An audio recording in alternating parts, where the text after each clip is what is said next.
Agora a gente muda de assunto para falar sobre saúde. Os cânceres que atingem a área genital feminina, como o colo do útero, a vulva e a vagina, têm altas chances de cura quando é detectado logo no início. Mas o tabu e a falta de exames de rotina ainda são grandes obstáculos, para a prevenção e tratamento desses cânceres. Para explicar melhor esses tipos de câncer, nós vamos conversar agora com a médica ginecologista Rossana Catão, que já aparece aqui de forma remota para conversar com a gente. Olá, doutora Rossana, seja bem-vinda ao Conexões. Peço que a senhora se descreva rapidamente para o nosso público cego e de baixa visão. Eu estou sentada, sou uma mulher de pele clara, olhos e cabelos castanhos, artificialmente tonalizados no tom vermelho, e tem olhos castanhos também, e uso óculos. Bom, doutora Rossana, para a gente começar, quais são os principais tipos de cânceres genitais que atingem as mulheres? A gente sabe que o câncer de colo de útero, ele tem bastante importância, e alto índice de mortalidade quando é tratado tardiamente. E também quais são os outros aí que merecem a atenção da mulher? Bom, nós temos o câncer de colo uterino, que dentre esses tumores genitais no Brasil, ele é um dos mais frequentes. Então, não sendo, entretanto, o mais frequente câncer que acomete as mulheres, Em primeiro lugar, nós temos mama, depois câncer coloretal.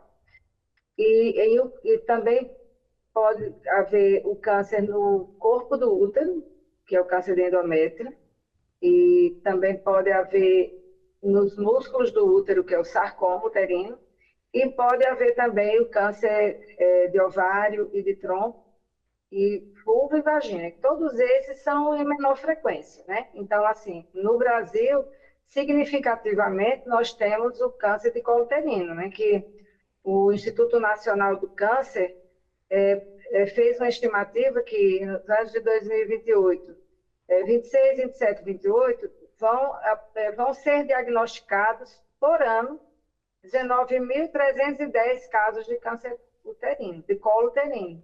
E dentre esses, em Goiás, 640 serão em Goiás, e em Goiânia especificamente, 420 mulheres terão diagnóstico de câncer invasor, que é a lesão invasiva, quer dizer, fora as lesões pré-malignas.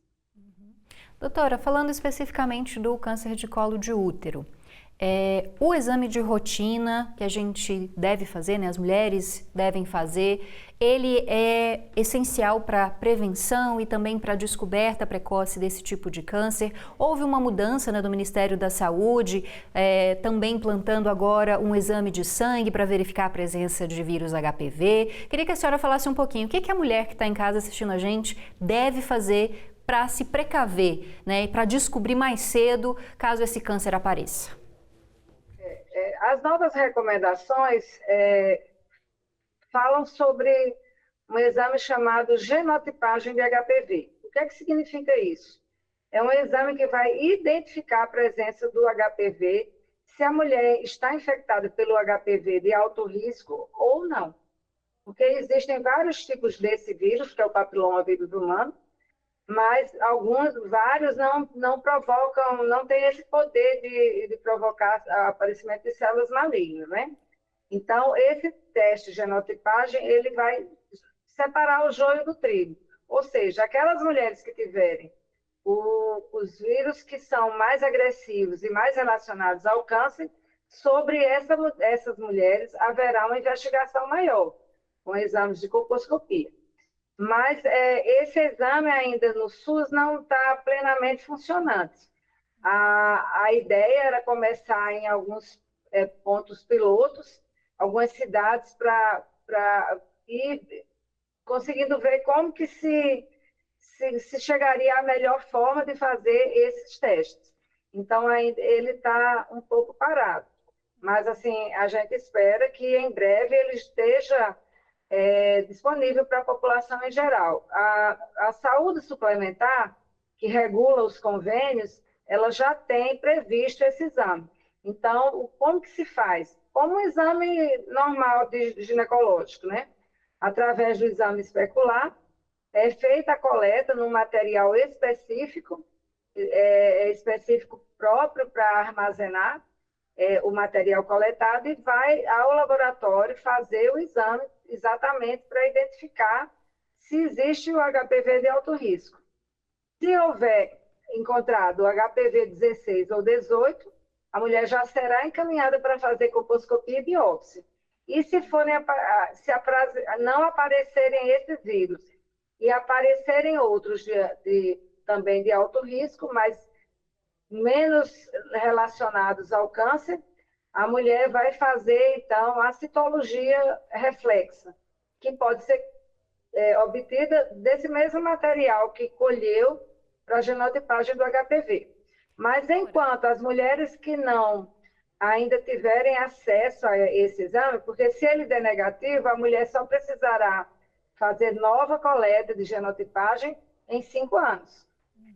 Aquelas mulheres que ainda não dispuserem, não tiverem acesso a esses exames, ela poderá continuar fazendo o exame de citologia oncótica tradicional.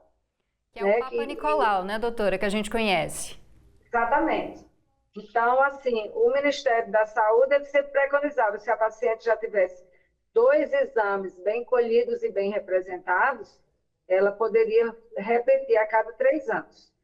Mas certo. A partir do momento em que a gente conseguir ampliar esse teste de HPV, né, que é colhido na secreção dentro da vagina, vai ficar mais fácil, porque muitas mulheres, ao saberem que não são portadoras desse vírus, não precisarão ficar fazendo esse exame. Isso não quer dizer que a mulher deixará, não precisará ir ao ginecologista, né? Porque tem outras coisas que precisam ser avaliadas, inclusive mamas, né? O câncer de mama é o mais incidente no Brasil, né? Para a gente finalizar de forma bem rapidinha, o HPV, ele também pode gerar esses outros tipos de câncer que a senhora citou, como vulva, vagina, ovários, ou não tem relação? Não, alguns casos de câncer de vagina, câncer de vulva, estão relacionados ao HPV, mas é importante salientar que ele pode estar relacionado a outros tipos de câncer, né? Como, por exemplo, de orofaringe. Então, é um tipo de câncer mais difícil de ser diagnosticado e que tem aumentado bastante, né, nos últimos anos. Então, ele também pode estar relacionado ao câncer de pênis e do canal anal. Daí a importância da vacinação. Quando se vacina, né, e dentro do Programa Nacional de Imunização, começa aos 9 anos de idade, porque o ideal seria que se vacinasse antes do início das atividades sexuais. Tá certo, doutora. 14. Então, até mais ou menos meados desse ano, o governo, o Ministério da Saúde, ele fez uma ação adicional de liberar essa vacina em uma dose até os 19 anos daquelas pessoas que ainda não haviam recebido nenhuma dose da vacina. Bom, então, queria agradecer.